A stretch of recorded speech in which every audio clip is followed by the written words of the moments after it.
The following is the second episode of the Filip The Terran podcast, where I interview one of my good friends and one of my older friends, and also one of my most inspirational friends, Paulo Caro. He is the founder and CEO of Arcol, which is a startup working to improve the collaboration within the architecture and construction sector using software. I probably sold that short there, so you better just check out Paulo Caro on LinkedIn and check out Arcol for yourself, because I don't think that was a good sales pitch. But yeah, so he is really one of my favorite people, one of the smartest people I know, and someone that I always learn quite a lot from. In this interview, it was pretty general conversation, talking about startups, talking about investing, talking about him and Arcol and the problems that they're going to solve. So once again, I apologize for any problems with connection and any time where I took a really long time to ask a question.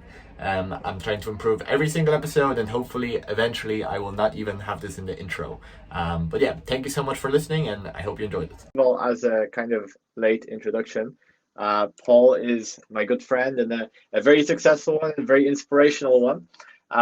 You are now the founder of Arcol. Can you tell us more about it and yourself, and how you ended up founding Arcol, and what it's all about? Awesome. So I've done the intro to Arcol a million times, so I'll try to do it relatively quick and simple, which is, Arcol is creating what we're calling Figma for Bim. So for context, Figma is a UI UX design tool. They're now a $10 billion plus company. Really what they did is they pioneered this idea of real-time collaboration, i.e. Google Doc style collaboration in a design, or Miro. Yeah, Miro. I love Miro. We use Miro a lot. Mm-hmm. And pioneer this idea of real-time collaboration, just developing an awesomely intuitive product, and being a David versus Goliath of they're doing it to Adobe, we're doing it to Autodesk. So we're essentially doing Figma for architects, a fully collaborative, much more intuitive, AI-driven, what's called Bim design suite. Think of Bim as 3D modeling a building, essentially. That's what we're doing. We've raised just under $2 million. We've got a wait list of nearly 6,000 people, which is fucking mind blowing. Considering we haven't released a product, we've done nothing in public really. It's always been viral word of mouth, and we're working with really 3 of the best architecture firms in the world as design partners, which is that's amazing. Insane and mind blowing. That's amazing. And we're releasing product. We're releasing product in March. We're shipping a closed alpha in March, and then we're going into an open alpha in July. It's exciting. Super excited. It's a fucking hell of a job. I've been following since you had the idea, and you did such an awesome job as a solo founder. You found those couple of things that work, and then you scaled them up, and now boom, it's a company. It's crazy, right? So you cracked it. Obviously the idea is amazing, right? And then you cracked it, and then you found a way to get people to sign up on your list. And then you just, boom, you multiply that out by 1,000. Let's say you got your first 6, but boom, let's multiply this by 1,000. And that's enough to raise cash and enough to do all the rest. And you have the experience, you have the background. So it's a fucking hell of a job. Congratulations. Well done. I'm going to say that many more times across our life. I will congratulate you on this, because it's a fucking hell of a job. And it just shows that once you just crack those couple of things, you can do so much, don't you think? I don't want congratulations yet. It's not $1 billion company. True. We haven't completed our mission yet. You're right. I mean, let's not get overhyped over raising cash. It's not something. In the context of our previous life, I think this is to be hyped about, but we should think in the context of the whole life. You know what I mean? So you know what I mean? Yeah, I mean, it's a good point. I mean, look, at 18 months ago, 12 months ago, this was just an idea. I was just chatting to as many people as possible. And we've raised a couple of $1 million. We're building an awesome product. We've got an amazing team. We've got a fucking crazy growing wait list. And we're shipping product. This wouldn't have been possible 12 months ago. But at the same time, what's going to happen in the next 12 months and the 12 months after that? That's what I'm excited about. I'm buzzing for you. I mean, what you should do is document this more, so I can actually be more in it. Because all I get is these random conversations now and then. Why aren't you documenting? It's a good point. The reason I'm not is we haven't done enough to document. I mean, what I've just said to you is what we've done, and that's cool and it's awesome. We haven't shipped product yet. We haven't really onboarded users yet. We haven't cracked the nut of what people want yet. We have this high level narrative, which is Figma for architects. That works for investors and people who aren't really familiar with the sector. Once you talk to architects about that, they're like, that doesn't seem very cool. You kind of there's a couple of layers deeper than that. So that the reason I haven't been documenting is Like, what's there to document? We've raised money. Mhm. Cool. We've taken on debt, essentially. We've given away equity. And we've made a sale. We've got a wait list of like soft commits of people who are interested. We can Mhm. build an awesome team. We're building product. Like, well, I'm Well, also there's that piece, and there's also the balance of like staying in stealth and building FOMO and like building hype around our next fundraise and all that stuff that I'm trying to do. And I'm also mhm. just trying to build a fucking company. Like, I don't have time to Yeah. document it. Yeah. I mean, like, yeah, like if you don't think it's that important to you, then what's the point of even wasting your brain cycles on this? But Brain this is cycles. I love that. documentation. But this I is the use that all the documentation. time. Yeah, I know exactly. Yeah, good point. that which is why I used it, because I knew that you'd like it. So tell us about the BIM industry. I want to learn more.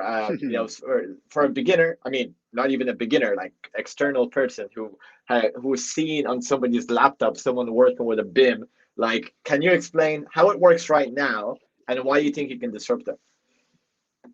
Great point. So really, I mean, the sector they're working in is called the AEC sector, which stands for the Architectural, Engineering, and Construction sector. It is, I think, the second, third largest sector in the world, behind the finance and agricultural sector. A couple of $1 trillion a year, I think $14 trillion a year, like one of the largest sectors in the world. And as an outsider, i.e., somebody like you would think this sector has its shit together. Like, you think it's run professionally, they've got awesome Mm, software, they're doing all this great. They mm, don't. Like, really That's not. so funny. So the software we use to design buildings on a daily basis, there's two kind of main ones, AutoCAD and Revit. They're both built by the same company called Autodesk, which I can talk about Autodesk for ages. As you should be But able to. really, when you delve into these products and these kind of tool sets, they're shit. Like, they're really bad. They were designed in, so Autodesk, or sorry, Revit was designed in 2002, 2003. I think Autodesk bought it in around that time period for $100 million or so. They've done nothing to it in the last 20 years. It's still the same underlying engine. UI UX is fucking horrendous. Any major innovations aren't there because it's tech debt. They're a big, massive public company. So like, that's why we're doing this, which is the software we use to build buildings on a daily basis is horrendous, like really, really bad. Question on that. So why? Is it because there's a monopoly, right? So that's the usual explanation, or is there something deeper here? How are you the first man or woman, Yeah. whatever, to figure this out? What is it that's blocked the previous So candidates? there's okay, a couple of points there to dissect. Like, we're not the first person to realize the design suites that we use to build buildings are terrible. Hundreds of other people have done it. Hundreds of other people have built startups. The problem with what they're all building is they're all building verticals on top of all these horizontal tools. I.e., they're building plugins for Revit. They're building something that works with Revit. And my thesis is just great. Like, all those are cool. There's many innovations happen there. But that underlying horizontal infrastructure, i.e., AutoCAD and Revit, needs to be rebuilt. Like, that's going to be the limiting factor of innovation in the next couple of years. And that shouldn't be the way it is. Like, all buildings are using AutoCAD or Revit. That's what I want to replace. Nobody's ballsy enough to try and do that because it's a I was about to say huge, that. scary task. Like, Revit Mm, is Autodesk's cash mm, cow. It makes them about $1 billion a year in revenue. They're afraid to change it because there's tech debt and it's a big product and it's their cash cow. mhm. So that's why we're doing it. And so you and look, I think you got serious balls. So I'm not questioning your balls here. But do you think that how confident are you that there hasn't been an individual with similar level of ballsiness that tried this and it didn't work out or whatever? Or do you know of these? Do you know if anybody went for that foundational layer and There and are went for it and what happened? there are 2 to 3 other competitors that we kind of in this space that are doing something kind of similar. They're attacking this idea of like terrible modeling tools and rebuilding modeling tools. Great, that needs to happen. Nobody really seems to be attacking like replacing this underlying platform. Now these companies that are competitors may pivot and like do what we're trying to do in a couple of years. Great, like the more people, the better. So like there are people trying to do it. I just have a full belief that we're going to build a better product. Yeah, and fuck, I believe it too. Just from this conversation. So next question. So why? So I guess you kind of answered this question, but why? Go a bit deeper. Why do you think you need to replace that layer, and how are you going to make that layer work better? Cool. Okay. Why we need to place it? I mean, it seems like a pretty obvious question and a pretty obvious answer, but the built world, i.e., the AC sector, is something we all interact with on a daily basis. You're sitting in a building right now. I'm sitting in a building. I'm looking Yeah. at buildings. We've got a housing problem. We've got a homelessness problem. Yes. I think part of the reason, like, we've got a climate problem. The construction sector is one of the biggest emitters of CO2. One of the ways that this can be solved is just better software suites and better design tools. Like the design tools we use are so inefficient, so terrible. Like they're what we're building buildings on. Mm-hmm. Like the $14 trillion construction sector is built upon 20-year-old design tools. Inefficient, in other words, inefficient. Yeah. And in the economy, I know it very well, and I'm sure you do also. Optimizations of just efficiency of how you do things can make such a massive difference. Like for example, when we went even, for example, social media on mobile compared to social media on desktop, that's been just an efficiency improvement. Like how often we can document, how often we can interact with content. So I think it's a great thesis. It's a great thesis. I like it a lot, and I think we'll keep exploring it as time goes on. Now I want to ask you something more personal, right? So more personal in a relation to Arcol. So as somebody without, let's say, and I'm not a big fan of college, right? But as someone with a background in architecture, without a background in architecture, sorry. I know your father's in it, and you can talk about that. But how are you developing this knowledge which you need? Because this is not you. Okay, you are not really. You're just as much an architecture company as you're a tech company. I'm sure you know that, right? So you need to know the architecture in order to make tech for it. So how are you solving that problem yourself? How are you educating yourself? And how is the progress going since you began? And when did you begin, actually?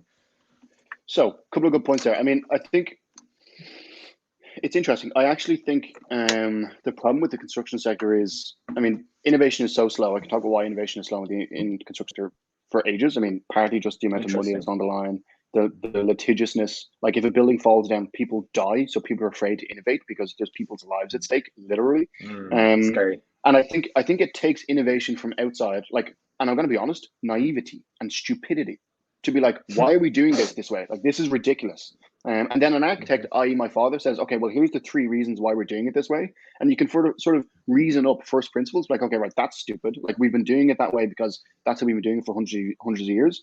But hundreds of years ago, we didn't have VR, AR, and like cloud technology. Like, we should be rethinking how we're doing this.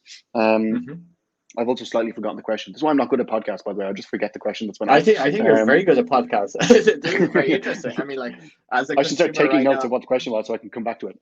No. But like, the question is, how did you develop? So you're telling me, how did you develop your knowledge, like your brain, your architecture brain? I had a thought there. I want to write down. Okay. As you said, my father's an architect, has been for 40 gajillion years. I've always been fascinated by the built world. Consulted, one of the first sort of gigs I did when I started freelancing was consulting with AC firms, building their VR pipeline, essentially taking their models that they built into a VR environment to allow clients to view the environment. During that time was when I noticed the crap software suites. In terms of like how I'm educating myself, like I just throw myself as deep as possible into the sector, like literally. I started so how I started the Arcol journey was like, I have this idea that design tools are terrible and need to be rebuilt. Google Docs for architecture, or some kind of Figma for architecture. Let me chat to people. So I sat down, got together 200 plus people in the AC sector. I was like, I want to chat to all of these people, find out what I'm doing, whether somebody else has done it, the good things, the bad things, like feedback. Like that's the Arcol piece. And then what's your current workflow? Like, why do you want to do these things? Why do you use this software suite? Like when you're using the software suite, what are you actually trying to do from point A to B? Not what the software does, like what are you intuitively trying to do to figure out where Arcol fits into all of that? I think I was just kind of probably fortunate and lucky that the idea I had was like what everybody was trying to do. There was recently an open letter written to Autodesk by a bunch of architectural firms, I think August of last year. I think it's one of the first times I've seen this in any sector where the sector and the leaders in that sector got together, like the customers got together like, hey, Mr. Person who's selling us our software, we hate it. Like, we don't like it. You're charging us too much. You don't innovate. It's shit, but we've got no other choices. So like, get your shit, like this is our last attempt to help, like get your shit together. They literally wrote a letter to the CEO of the company. And it was like, went viral in AC, it was crazy. So like, I think I was just fortunate that like I came into architecture with like a stupid, naive mindset of like, this is ridiculous. Why are we designing 3D buildings in 2D plans and elevations? Why are we giving the guys on site pieces of PDF to build a building? Like there are reasons for all of this, and that's just me being stupid, naive. And I just questioned everything, and I still question everything. And part of the reason why I'm able to do this is like I've just built an awesome team around us. Yeah, and also I remember when you were doing freelance projects back in Blindfold, you were doing stuff related to this. I remember that you were telling me about different kind of construction, like studios and like basically visualizations of what your clients wanted to kind of visualize. Is that right? So you had that Yes. kind of scoop of the So sector. we at Blindfold kind of worked with mostly Fortune 500, Fortune 100 companies on in-house design tools, enterprise software. So one of the companies that we're working with around the time, like I had the idea for Arcol 4 or 5 years ago, and just kind of like put a pin in it, and I was like, this, like Autodesk will eventually fix this. Why am I the one to do it? But like, this is stupid. Came back to it when I was talking to this company because they mentioned their AutoCAD and Revit frustrations. We were building, as you said, it was actually a furniture design tool, so they could design their own furniture and visualize it. That's And so they funny. mentioned, like, for one of the largest retailers in the world, like these are huge retailers, and they were like, great, like we're rolling it in retail stores, obviously pre-COVID. Our AutoCAD and Revit like workflow is terrible, and like we're looking for something new. And like this is in passing, the project managers mentioned this to me. I was like, oh, interesting. I had the idea to rebuild these tools years ago. Like, here's what my thought was. Like, just like literally having a chat, and he was like, great, show us. Like, Wow, build it for us. that's amazing. And I was like, okay, interesting. Came back to Blindfold, got an MVP together relatively quickly with the team, pitched it to that company, and they offered an equity agreement. This was an 8-figure upfront check and 6-figure salaries. I mean, the team of the five, me and the five of us, so 6 good myself, to which I obviously pretty quickly turned down. Like the style of innovation, the Aec sector for the last 20 plus years has been the massive incumbents buying interesting startups, either letting them sit there and dwindle or just like killing them completely. And I was like, no, this can't happen anymore. So I turned them down. We raised money, we built a wait list, I chatted to all these people, and now we're here. Wow. Well, I think incredible. I think obviously if you had that offer before all the really good stuff happened with Tesla stock and etc., I'd say it would have been a lot more difficult to turn it down, don't you think? Do you ever think about that? So do you really think that you would, let's say that you wouldn't have been in a kind of like in a place where you're fine, like you don't need if you wouldn't have had some kind of like steady way to make really good money, do you think if that offer was given to you, do you think you would have accepted it? Do you think it would have changed your rationality on making that choice? I could have been broke, shit, poor, and I wouldn't have taken it. I mean, I wasn't wealthy. I mean, like stock investments I've done years ago were like pretty good, and like Bitcoin, like early Bitcoin miner, which was like cool and fun to be involved in, was amazing. But like wasn't in any way like sitting on shitloads of cash.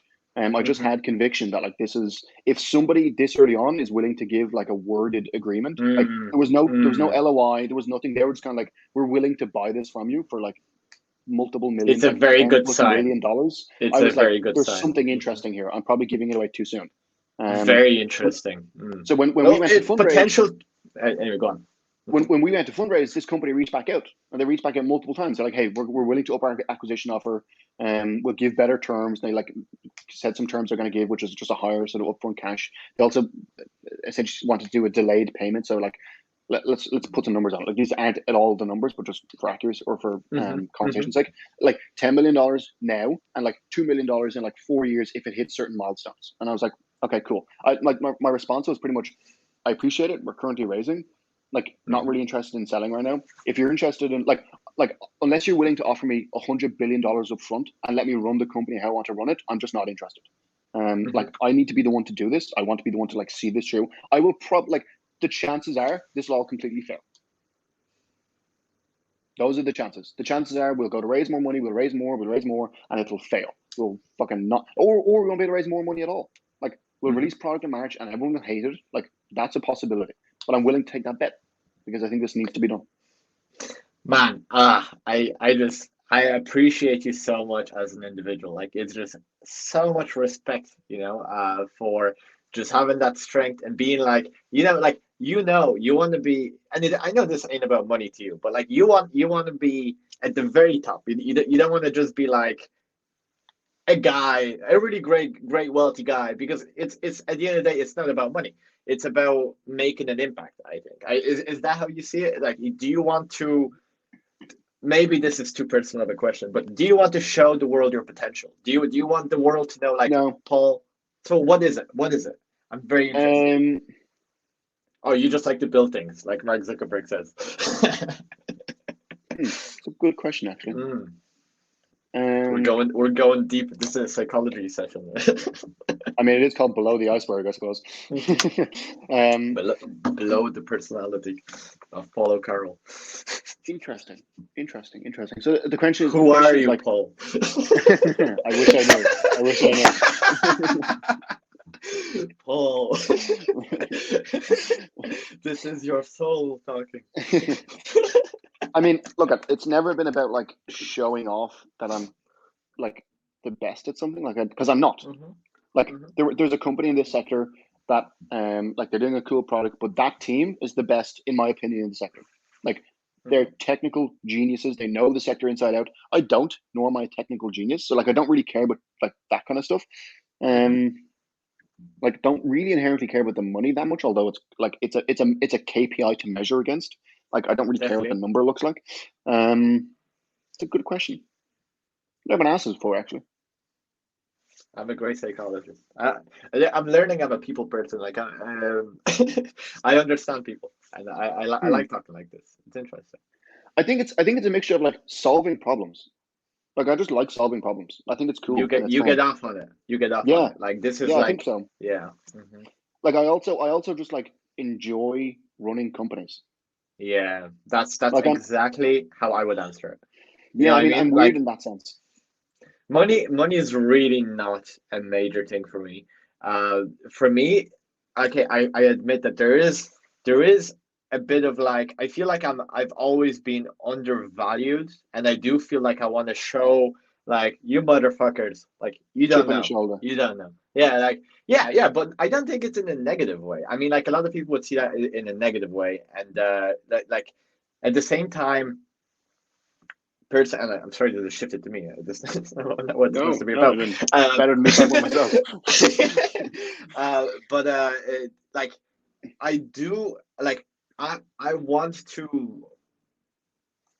I don't want to be the guy who thought he could do all these things at a very early age in life, and then when I'm dying, be like, I was just delusional. You know what I mean? I want to prove to myself that I can do those things that I believe I can do. Like I know for a fact, the more I've been in the game, the more I believe in myself, because the more I have like testers and measures working with other people, and I can understand kind of what I can bring to the table better.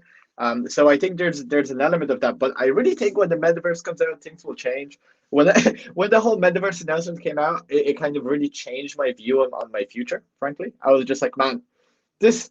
I think I just want to go to the metaverse. You know? Yeah, I mean, so like there's an interesting question there, which is like you said that like the proving it to yourself that you can do it is way more important, and like kind of a cool thing to be able to show off. What's more important, like proving you can do X or like the journey of doing X? Yeah, the journey of doing X. Yeah. If it wouldn't be about the journey, then I really think that at the end when it's like, I did it, I don't think I'm gonna have like this massive overflow of joy. I think it's just gonna be like, okay, fun. But even if you do, how long does that last for? Not long. A week? For me, 2 weeks? I love this week in, week out grind and improvement of the routine. I really dig that. Like when I was not doing that when I was on holiday in Ireland, and then I had this shit cockroach situation, and I was in a hostel, and it was just like my whole routine just couldn't come together. It wasn't working, and I was way less happy. So now that I'm back, like I got the apartment, I obviously have the office, I have like the perfect environment for my grind. I'm just so happy, and I have less time for random shit, but my happiness is gone.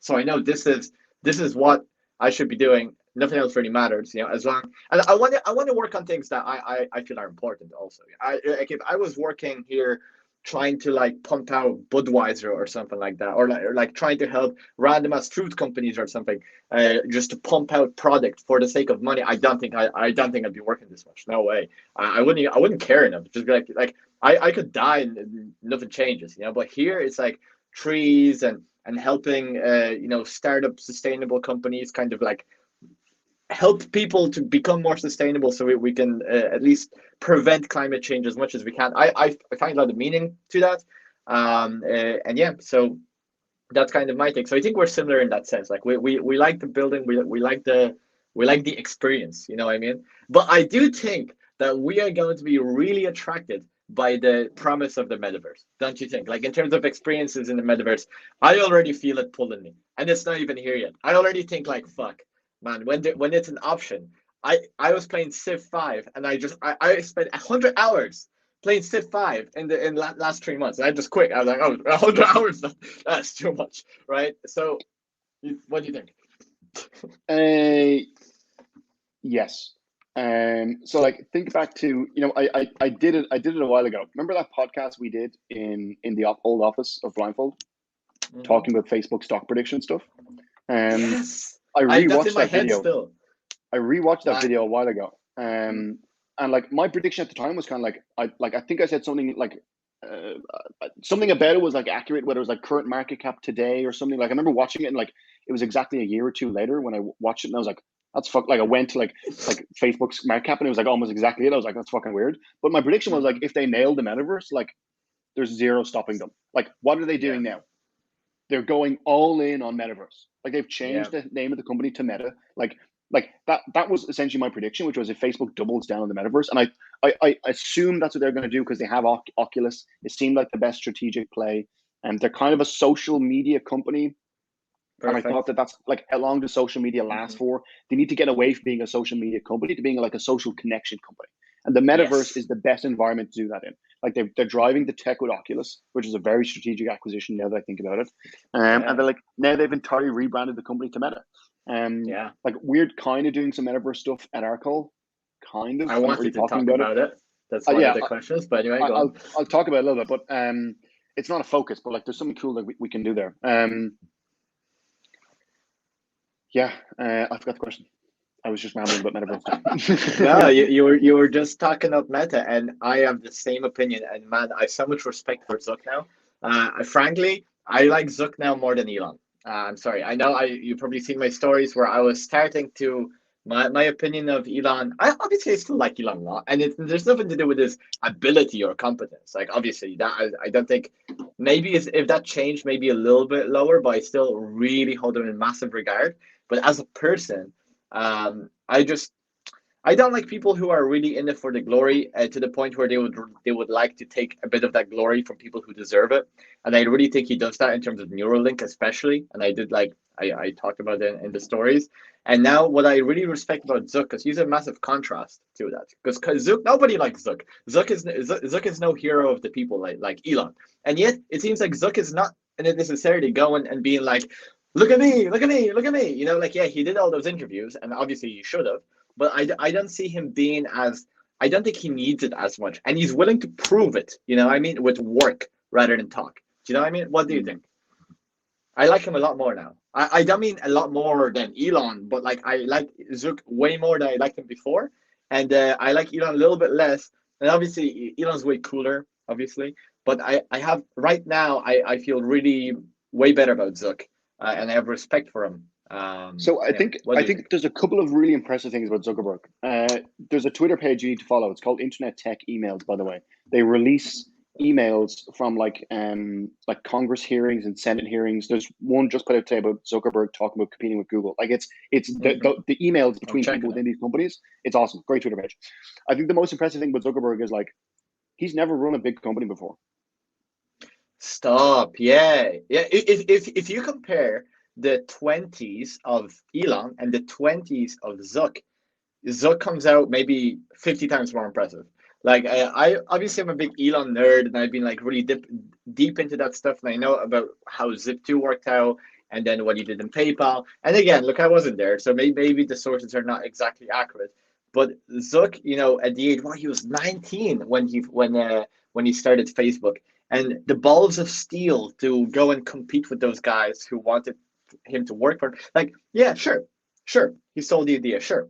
But still, balls of steel to go through all that. Like, those guys were very rich, and they had very powerful parents, the Winklevi. Winklevoss. Winklevi.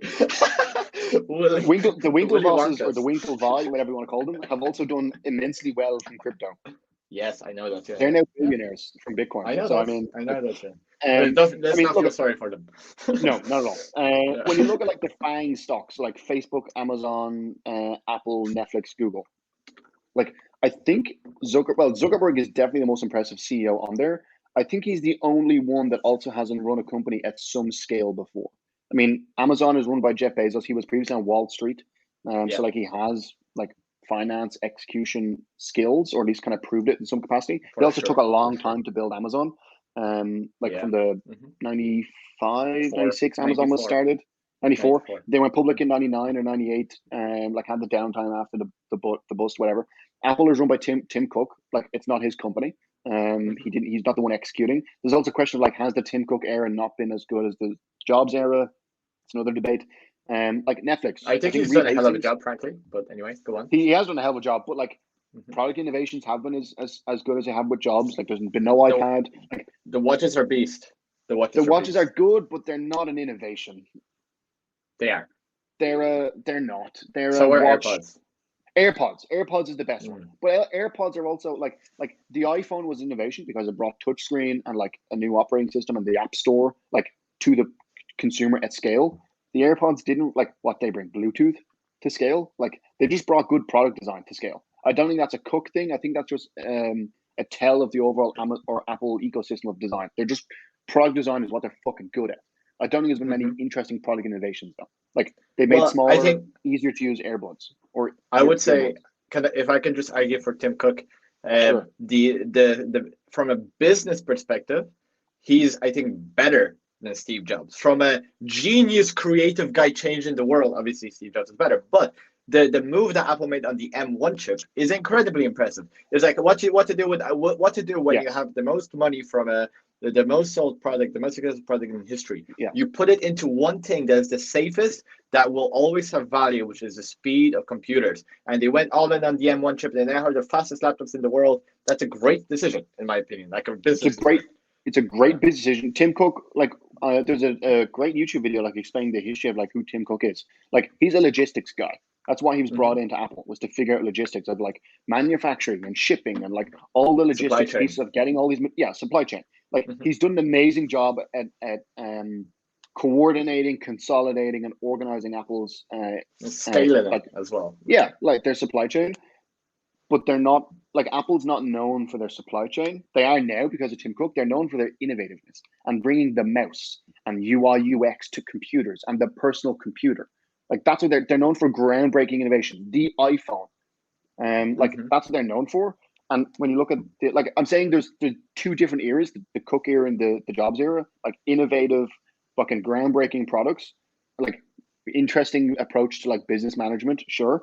And then there's the Cook era, which is like supply chain, logistics. Like let's just crank as much money out of Apple as possible, like turn into the cash cow that it is. Sure, he's done an amazing job at that. I just don't think they've been as innovative as possible. Yeah, I think he's trying. I think now he got to the point where he made so much money. He's like, oh, now I want to be the creative guy. Now it's time. I did a good job. Now let's try and take some risks. I think the Apple Car and the augmented reality Apple glasses. I don't think the Apple Car will be successful, in my opinion. But the augmented reality glasses, I think, have a good shot. I think we talked about that before, also. Yeah, I think. I'm sorry. I'm just looking up what Apple's AAPL. What their dividend policy is, how much dividends they give it. So they give 0.5, half a point dividends. I think, like Apple, Apple could have so doubled down on the car over the last 4 years. Like they're giving, how many dividends do they give away every quarter? Like I don't know what the question is. Like how many billions of dollars? They could have dump that into R&D. It's probably a couple of $100 billion they give away in dividends every year. Like they could have dumped that into R&D. They could be the car manufacturer. Like they could have brought that product design, that supply chains, logistics that Cook has, the product design of Apple to the electric car and really been a competitor to Tesla. But they've instead just thrown it away in dividends. Like, I mean, I get why public companies do dividends. It's they're a large company. They've got cash flow. But like R&D is where all these massive companies should be putting all this extra cash flow. And Apple is just one that hasn't. Yeah, I'm a massive Apple fan, and I hold Tim Cook in the highest of regard. But now with the Metaverse stuff and the Oculus, I'm starting to see a little doubt about the augmented reality glasses. I'm not so sure about their future, like of the ones that Apple's doing. I've never liked the idea of AR. Really? Yeah, I've never got it. I'm gonna be honest. Like Pokemon Go, sure was cool. Like to me, it's always just been VR or nothing. Really? I've never ever got AR. Yeah, it's just never clicked for me. Like the HoloLens that Microsoft did is cool. Like I'm saying this as a guy who has pretty good repercussions for the construction industry. Like AOR is pretty useful. Like VR is definitely way more useful, but AOR is Yeah. pretty useful for construction stuff. And I just never. It's just seemed. I don't know. I can't put my finger on it. I just never got it. I think, frankly, I think you're onto something. You're onto a deeper truth here, because think about the logic here. So, what is the point of having augmented reality glasses? So you can walk around and enjoy the physical world with more information, more elements. Why would you be even in this world when you have virtual reality? Yep. So it makes no sense. So I dig this. I think that's an amazing point. I think AOR is the equivalent of like landline telephones, or like cellular telephones. Meaning like in Africa, they didn't run a load of cables everywhere to do it. They just used data and like internet and like Wi-Fi. Like what's that? Like the era of like copper cables and Ethernet cables like just didn't work in Africa. It was just like, let's do stuff like Starlink. Like that's where it needs to be. So like if you skip a phase. Yes, exactly. And I think AOR is the like, I need that's not a very good metaphor, but AOR is the landline telephone of I the see what you metaverse. mean. It's like a way for us to get there, but like we should just be skipping over it. Yeah. Like if you were to go start on Mars, are you going to run along landline telephones? No. You're going to launch a couple of satellites up. You're going to have Starlink because that's just way more efficient. Yeah, I dig that, and I do agree with that. I don't think I'm going to be buying any Apple shares in the foreseeable future. I'll tell you that much. I'm saying this as somebody who has a reasonable position in Apple. Because they're a company. But you want to do it for the long term. Yes. Okay, well, we can agree. Whatever, we can agree to disagree. But I would. For me, Meta is a much better candidate for my money. But so, right. Sorry, just to give more context. So I have a reasonable position in Apple, but like the largest position in my portfolio at the moment is Facebook. Yeah, as expected. I think that's. Like I think we 18 months. I think we both have the same opinion about that. I think. But I want to ask you. I want to go specific metaverse stuff in terms of Arcol, right? Sure. Before we're done. So, how do you envision architecture working in the metaverse? And how is that going to happen? I'm trying to figure out what I can say and what I can't say, because there's some stuff that I'm doing with another company that I don't know whether I can talk about or not. Let me try and dance around a little bit. So architecture in the metaverse is interesting. It's really interesting. I mean, it depends on your vision of the metaverse. My vision of the metaverse is that we're going to have a physical place to be, i.e. the equivalent of the built world. Buildings, roads, infrastructure, an environment, like rail. Like we're not going to have pipes and water running and electricity, but we need a physical environment. Like who are the best people to do that? Architects. Like they're the ones who are designing the built world, and they can take so let me take a step back into context of what AEC looks like. So AEC right now, like every architect or every new architect you talk to is leaving AEC and they're leaving architecture and they're moving into UI and UX. The reason is architecture is no longer a creative process. It's about somebody, the lead principal or like the lead designer, designs the building, the shape, the form, all that cool stuff. And then the rest of you just like work on plans and elevations and like draw what the walls should look like and like document all this boring stuff. Like, and architects hate it. Like it's terrible. Like that's me giving some high level context. We should go a lot deeper to give more architecture context. But of course. So like the idea is if you can give architects an environment to just purely be creative and just like creative focused and design architectural, like cool architectural stuff, and not have to worry about like policy and will this stand up under the soil and what's the weight limits on this and will we get it past the council and like is the client happy with it? Like let's just design creative stuff.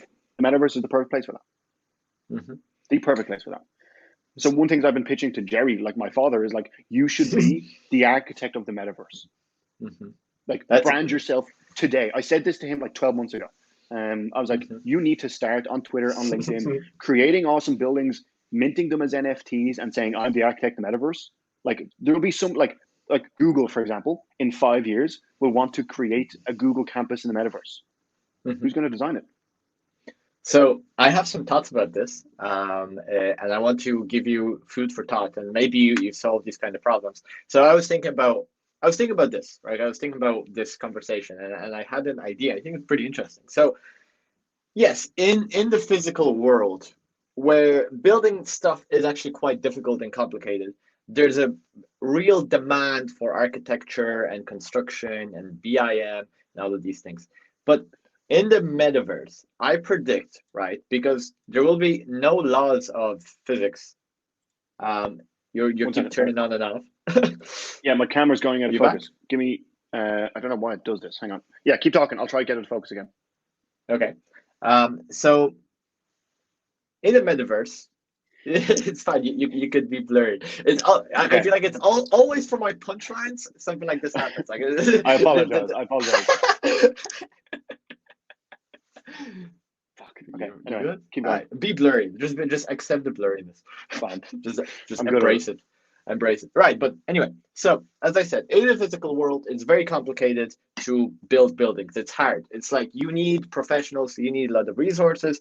You need a lot of skills. You need a lot of training. And this is why there's such a demand for construction workers, for architects, for designers, for BIM software. Why people go to college or spend their life getting good at this career, and it's not just kids doing it. But when you look at games like Fortnite or games like Minecraft, everybody's a builder.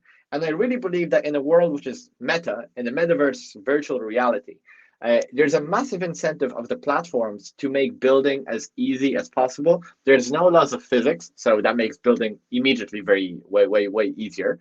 So don't you think I think what you're saying is cool, makes sense, but don't you think there's going to be a shit out of competition from the platforms and from everything in that world where they want everyone to build? That's going to be the number one incentive of the metaverse. The number one thing that all the platforms will want people to do is to go and build stuff in the metaverse. It's going to be like on TikTok. How easy it is to make a TikTok. Super easy. All the kids are doing it because TikTok wants you to make videos. What do you think? What do you think about that?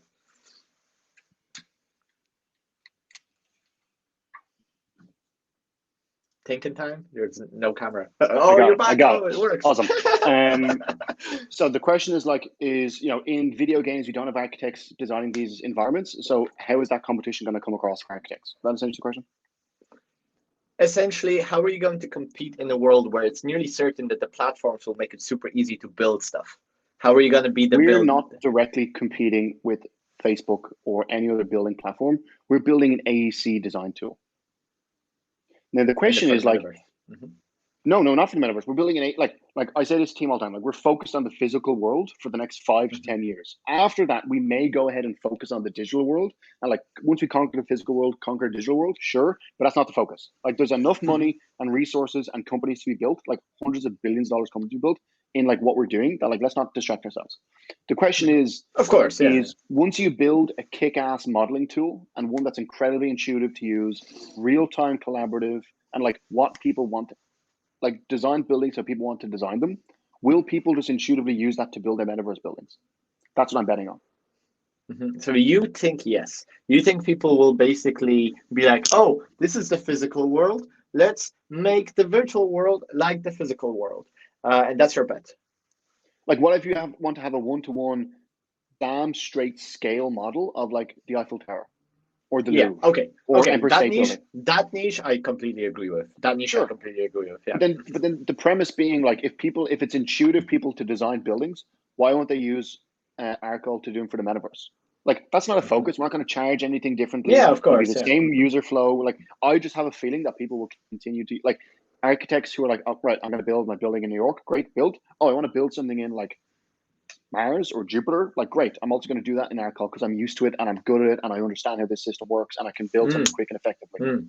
Like I'm not saying that like we're going to be a metaverse design tool. I just have a bet that people like Figma, for example, the UI UX tool. They started as a tool where people can design UI and UX.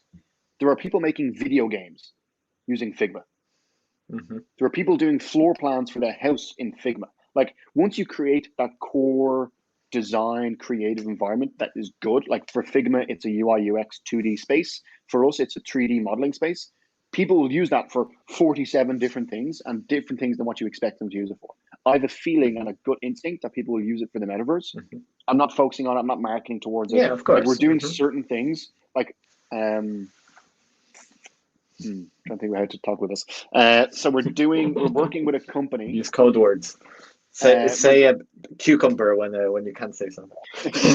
We're thinking of working with a company who is building something cool for AEC Metaverse stuff. What it allows us to do is to NFT a building that you create. Interesting. So That was gonna be my final question about NFTs. Anyway, go on. So you can create a building and you can NFT it and buy and sell it on a marketplace like OpenSea or at Sotheby's like the Constitution or wherever you want to buy and sell it. Like what that does is it brings the creator economy to AEC. Mm-hmm. Well, that was going to be exactly my question. So, like, tell me more. What are your thoughts about NFTs in the metaverse? I think that's going to be a fucking massive market. I think that's going to be major. How cool would it be? Okay, if you're in the metaverse, you're walking down the street and you see somebody's house and you're like, that's a fucking cool house. I want to buy that from you, sir, and I want to build it in the real world. Oh, interesting twist. You go up to him, you say, hey, like, give me your blockchain address and like, tell me what the bid is. I want to buy it from you. Great. You now own that building design. That's now yours. Because that building was hypothetically built in Arcol, it's a constructible building. Mm-hmm. So you take that model, you give it to your contractor or your construction guy, and you say, hey, build this fucking house for me. I want to build it. Now you're connecting the metaverse and the real world through interesting creative designs and bringing them into the real world. Like that's a far-fetched, interesting thing to do, but like that's an awesome world to live in. Yeah, I predict, you probably predict the same, that I think the physical world will become less and less and less and less and less important over the course of the next number of decades. And yeah, but I agree with what you're saying. I think so. I agree. Yeah. I agree. But the question is like, what does that middle ground look like? Like, what does the next 30 or 40 years look like? There's going to be a mixture where they interact in some capacity. And the idea of saying, right, that is a cool building that this guy has designed the metaverse. Oh, cool. It was designed with Arcol. Great. I can build it in real life. Buy it. It's 47 Ethereum and I want to build it in real life. And that's a fucking cool workflow. Of course. And a question. And so in terms of NFTs, in terms of investing in NFTs, and in terms of crypto, do you think it's gonna? What do you think Ethereum? Well, give me, you know way more about this than me. What is your thought about the cryptocurrency or the currency of the metaverse? I don't think that there's going to be a singularized currency of the metaverse. I mean, the idea is it's decentralized. So there will be hundreds of them. There'll be some sort of exchange where you can exchange the currencies between pretty effectively, like Coinbase or like one of the hundreds of exchanges there is. I haven't delved deep enough into NFT space to really understand what's happening enough. Most of our investors on our cap table are all crazy into NFTs, and I just haven't delved deep enough. So I like my cryptocurrency portfolio has always been Bitcoin and Ethereum. I recently added Solana, whatever it's called, which is another. I didn't even know the name of it. It's it's like I don't know what the price is right now. It's the 5th most popular one in the world. It's got a market cap of about 65 billion. So like just under, it's Bitcoin, Ethereum, Binance Coin, and then like the USD Tether, and then there's Solana. Then there's Cardano, Ripple, like Polkadot, like Dogecoin, like all those underneath it. It's like those are what my 3 cryptocurrencies are at the moment, and that's just like I'm just throwing money in. I'm just like watching them. And so what about Ethereum as the foundation, as the foundation layer for creating other coins for the metaverse and creating NFTs? What about that? That's what my question was about. What do you think? Do you know much about this? What's your opinion? If you don't, fine. But I've been learning a lot about this, and I think it's very interesting. It's interesting. So the reason why I've always been interested in Ethereum as a coin is because it's more than just a store of value. Like you could do smart contracts, like Ethereum smart contract, like blockchain contract, like so, like to take this back to like me, like how it interferes with me. The idea of doing a construction contract through the blockchain is fascinating. Really interesting, really like there's $1 trillion company to be built there, really easily. Like on just handling smart contracts in Aec and all the interesting things that we done with like sensors on site and coordinating them with models. Whether that's built on an Ethereum-like infrastructure, I'm unsure, and I don't really think it matters.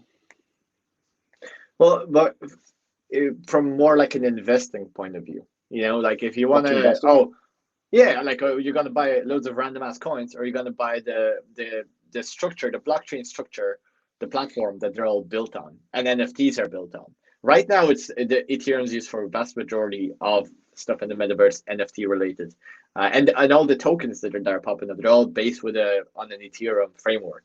True, but gas fees with Ethereum are crazy. So the question is, like, Yes. will there be another coin that pops up? Like, probably.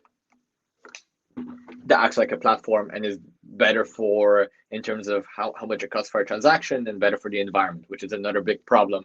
We're gonna need to switch. We will need to switch onto a renewable energy grid, even if we want to live in the metaverse and not the real world, because we will be fucked if we don't do that. Like, this is, if we just ignore the physical world as well, and we forget that we are actually collapsing our civilization here. I don't think it'll work out, but I'm very optimistic, frankly, about the future. Anyhow, I know you gotta go. It's been a pleasure of an interview, frankly. I really fucking enjoyed it. It was so interesting. We'll definitely do one again whenever you're free, and we can talk. We can pick another subject, and I'll let you know and when this is out, and I'll give you the content if you want to use it for your stuff also. Let me ask you a question before we jump off. Yes. What's your top 3 stocks right now? Meta, Tesla, and Wix. Why Wix? Wix is things have changed since the whole metaverse thing, right? And I was buying it, and I'm still buying a bit of it before the announcement. But I believe, so Wix, I believe, is the best platform for getting rid of the need to code, right? To make websites, getting rid of the need to code, to make apps also. So they're coming up with a product for without coding, you can make apps. I believe even in the metaverse, I believe there will be websites, because there will be like booklets. It'll be like, if you want to consume a shitload of information, it's like video is not going to be everything. You will still have, if I want to read a book, it could easily function like a website. Like that's what it could be. And it's only worth 10 billion, frankly. And it's been the value was cut in half from 20. Shopify makes less than 3 times more revenue than Wix, and is worth 200 billion, which I think is fucking insane. And I really think that when you have more and more of the internet, undervaluing it then? What do you know? What's your insight? So basically, it's an Israeli-based company, and the value has been cut in half when the war started. So that's really the main one, and that really plummeted the stock. And look, I don't want to be here like, okay, I am investing in a stock that is like trying to make money off a war, which is a horrible war, and I'm completely against. But I don't want to judge Wix for being based in Tel Aviv. You know what I mean? Like that, I think that is even worse to do. And I've always believed in Wix. I always thought Wix is a great company. The value has been slashed in half since May, which is when the war started. And maybe that is why a lot of the growth that's been associated with COVID, with this whole thing, didn't really affect Wix as much as it did, for example, Shopify. And I also think people underestimate the value that Wix has to the economy relative to Shopify. I think Wix is a much broader market. It does e-commerce, but also visual programming language for making websites, any types of websites, and also for mobile apps, which is not out yet, which I think is going to be an amazing product. I told you about this before, actually. Yeah, interesting. It's one of these kind of weird ones that nobody cares about. My boss, Max, he invests a lot. He's been very successful with Tesla. From the time when we were like kids, he's been investing in Tesla. And so that worked out really well for him. And I talked to him about Wix quite often. He had a lot of analysis. I think so far he's quite positive on my kind of theory about it. But I'd be very interested to hear what you got to say on it. Yeah. Interesting. I'm curious if your thesis on the reason why it's the price is halved is due to the war in Israel. I don't know whether I understand or buy that thesis enough. Well, the war in Israel. Well, I mean, when you look at the time on the graph, it is so obvious that like, I don't know how you can miss it. It's like the war broke out in May. The stock went in half in May. It was like. And again, but that's not the main point. I mean, like for me, like I'm comparing it to Shopify. This is the fact that it got cut in half makes it slightly safer. You know what I mean? As a bet. True, but even let's go back to when it was $20 billion. How much are they earning a year? did you say? So they are earning in 2020 was like 1 billion from what I remember. Yeah, 1 billion. So And like a 1 to 20 ratio of earnings to stock price or market meanwhile, cap. meanwhile, Shopify was 2.7, I believe, in 2020, and it's worth 200. So they're a 1 to 100. So like there's a 5 times delta in the market of valuation. Like Yes. even before the war, there's a question of why. Like why is the market valuing Shopify 5 times better? Are they direct competitors? Does the market just intuitively believe that Shopify is doing enough interesting stuff and is diversified, and like CAC ratios and all that stuff is interesting enough? Like that's what I want to delve into a little bit. In I'm my not taking opinion, time. Shopify is really has by far a stronger brand. And what we've seen over the COVID pandemic is that you had a lot of retail investors who probably never even invested before. They got loads of free money from COVID checks, and that money obviously inflated the market. And Shopify, alongside with Tesla and a lot of these other really hyped up companies, had and there's quite a big inflation there, right? So I think it's like I don't think the difference is as big between Shopify and Wix, but I also think it works the other way, where I think Wix is very undervalued still compared to Shopify, and still it's like, and frankly I don't look at these things so much. I look at like I understand the tech as a consumer, I understand where the world is.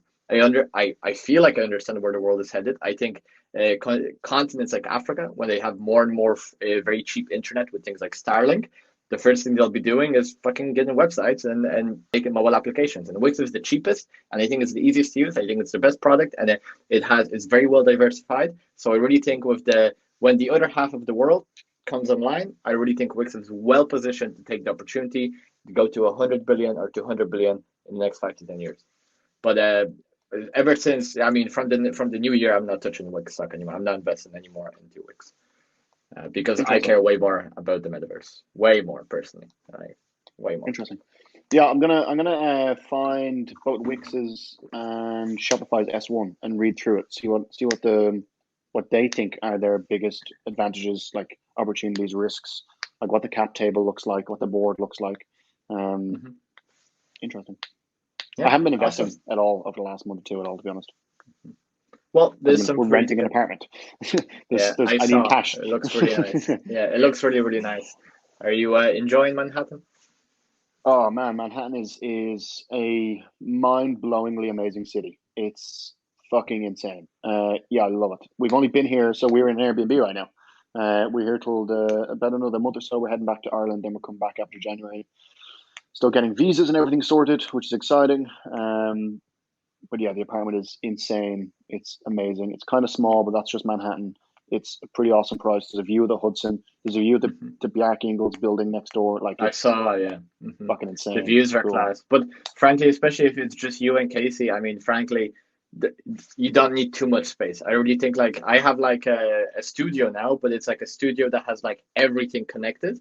And when Stephanie comes to Spain, we'll be sharing it. And frankly, unless there's issues I haven't predicted with having another person there, I'd like to stay there for a long time because it's just so it's like I love having everything so close together. Like I have like the laundry machine, the oven, and the microwave in one tower. You know, and I think that is so handy. That's just like boom, boom, boom. Like I can get all my shit done so fast, and I think that's amazing. There's no dishwasher though, which is annoying, frankly. The dishwasher is a blow, and there's nowhere to put it either. And I would never buy a dishwasher on a place that I'm renting, so that would be just dumb. Like here, you gotta carry a dishwasher around from house to house. Yeah, it'd be a bit crazy. Right. Okay. Awesome, man. So I gotta run. We're good. It's been a pleasure. Let's do it again. And thank you so much for your time. I learned a lot about architecture and various things. See you later, man. Great conversation.